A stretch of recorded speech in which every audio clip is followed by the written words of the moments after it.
right. Welcome back, everybody. Are you ready for another deep dive? I am. Today, we're going deep into the world of Dynamq, Oh, yeah, I'm excited for this one. a South Sudanese reggae and dancehall artist making waves, seriously making waves on the global scene.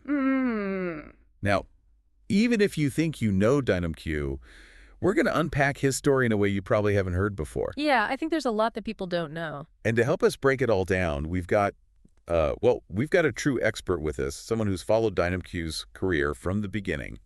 Welcome to the deep dive. Thanks for having me. Okay, so let's just jump right in. When you hear Dynamq, you hear reggae, you hear dancehall, but there's this other element, this South Sudanese influence, right? It's not just surface level. Right, it's woven into the music. It's really incredible, actually. So, like, what are we hearing specifically? What should we be listening for? Well, take a song like Nile Flow, right? Oh, yeah, love that one. It's a perfect example. He takes the kapaningbo, a traditional South Sudanese drum, and its rhythms, and just blends them seamlessly with like this heavy dancehall bass line. Oh, wow. And it's not just like the instruments. Yeah. His melodies often draw from South Sudanese folk songs, but then you've got those classic reggae rhythms, those irresistible beats dropping in. I see, yeah, so like a fusion, but like a really, really deep fusion. Exactly. It makes for this unique sound, almost hypnotic.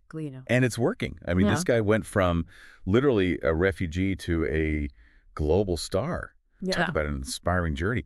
But I got to imagine breaking into the international music scene, like coming from where he does, that couldn't have been easy. Oh, not at all. It's tough for any artist, but for someone from, say, South Sudan, it's another level. Why? Well, you have to think about the infrastructure. Right. The international music industry, it's got a certain way of doing things. Yeah. And a lot of the people in that industry, they might not be familiar with how things work in South Sudan. Things like music rights organizations, the legal side. Oh, so it's like all these extra hurdles that someone, say, from Jamaica, a place with a strong reggae history, wouldn't necessarily have to deal with. Yeah, exactly. So not just talent, you need a ton of resilience too, huh? Absolutely. And when you listen to his lyrics, it's clear that he's not just about personal success, right? He's got this vision, this idea of using his music to unite African youth. Absolutely. Especially through reggae and dancehall. Yeah.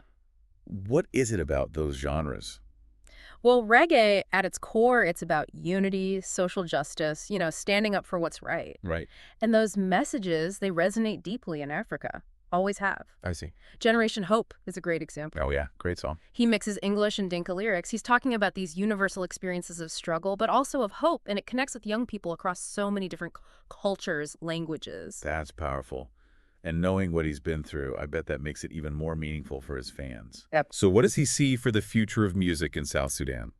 He's really optimistic. He talks about the incredible talent back home. He envisions this vibrant, thriving music scene, and he's actively trying to make that happen. How so? He's setting up workshops, mentorship programs, trying to give back and support the next generation. That's great.